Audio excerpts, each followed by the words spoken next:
Baal, lord in the Canaanite tongue, was no minor deity. He was the storm god par excellence, the one who rode the clouds, wielded lightning as a weapon, and wrestled chaos itself in the form of the sea monster Yam. In the pantheon headed by the distant high god El, Baal occupied the active, visible role, the bringer of rain, the fertilizer of fields, the victor over drought and death. Temples to Baal stood on nearly every prominent hilltop in Canaan. His name appears in countless personal names, place names, royal inscriptions from Ugarit and Phoenician to Carthage. The cult was not abstract theology. It was visceral, seasonal, and transactional. So what did the practitioners really do? Worship centered on the Bama, elevated stone platforms or natural hilltops, furnished with altars, standing stones, the wooden poles or stylized trees representing Asherah, Baal's consort. These high places were deliberately removed from everyday life, set apart as zones where ordinary moral boundaries could be suspended.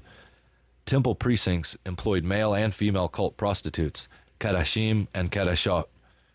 Ritual intercourse, often public or semi-public, was performed to mimic and stimulate the union of Baal and Asherah, ensuring the land's fertility. But Hosea 4:13-14 condemns Israel for joining this practice.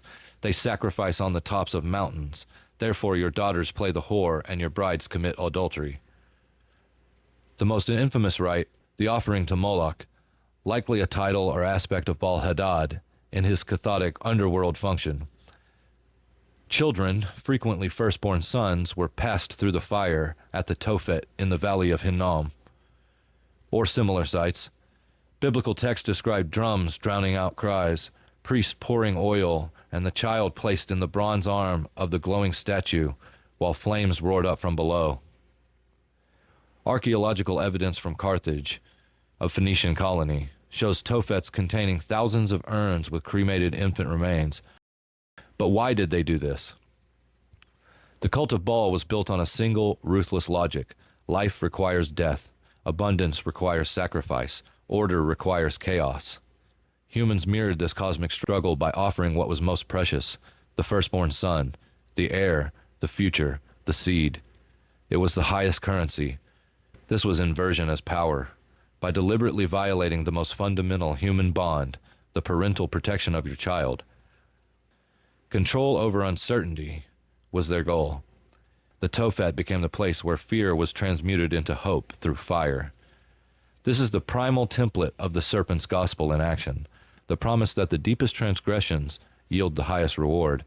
What God calls abomination, Baal calls devotion.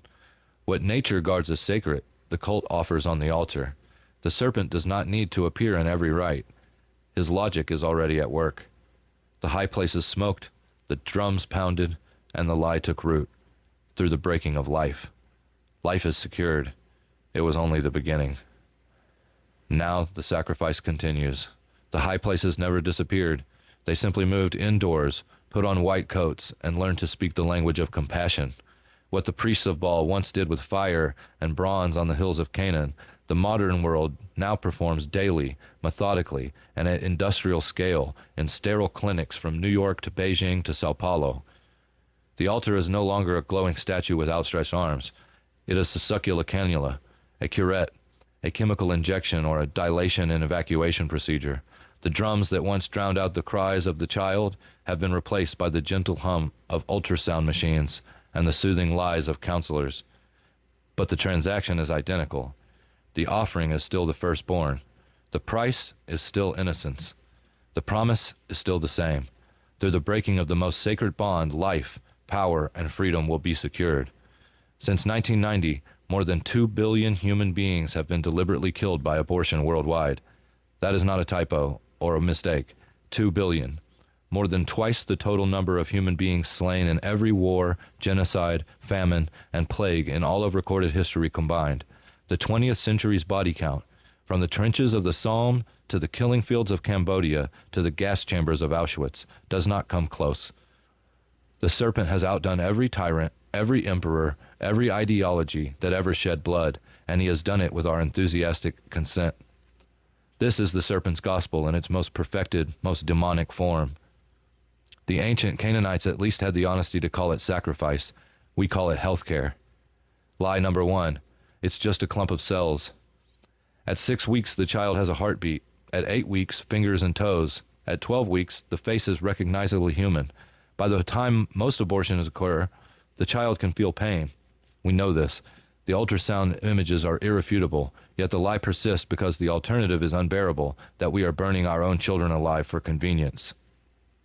Lie number 2. My body, my choice. The child is not the mother's body. He or she is a genetically distinct human being with a separate heartbeat, separate DNA, and separate destiny. This phrase, my body, my choice, is the ultimate inversion of motherhood. The one vocation designed by God to protect and nurture the next generation is reframed as the right to destroy it. The serpent smiles. The woman shall be the destroyer of her own seed. Lie number 3. Safe, legal, and rare. It is none of those things. Abortion is the leading cause of death in the world. It is not rare. It is the default solution for inconvenient life, and it is not safe, not for the child who is torn apart, and not for the mother whose body and soul are scarred forever. The mental health crisis, the skyrocketing rates of depression, substance abuse, and suicide among post-abortive women is not a coincidence. They are the wages of Moloch. Lie number 4. We need abortion for equality, for women's rights, for the planet. This is the coldest lie of all. Abortion is the ultimate tool of the powerful against the powerless. It disproportionately targets the poor, the disabled, the black, the brown, and the female. It is eugenics with better marketing. It is population control dressed as a liberation. The same elites who once funded forced sterilizations now fund reproductive justice.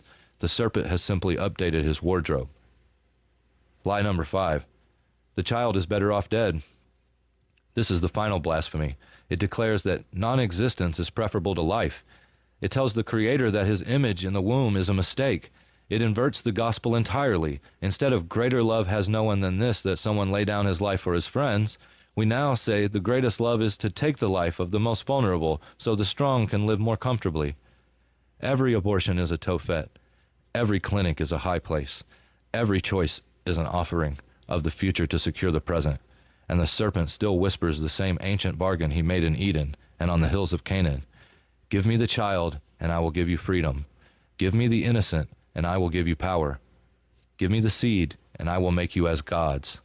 2 billion times we have said yes to this. And the smoke still rises, and the drums still beat, now in the form of activist chants and corporate slogans. And the serpent's gospel marches on, bloodier and more efficient than ever before. The high places have not been torn down. They have been legalized, subsidized, and turned into a sacrament of the age. And the blood cries out from the ground.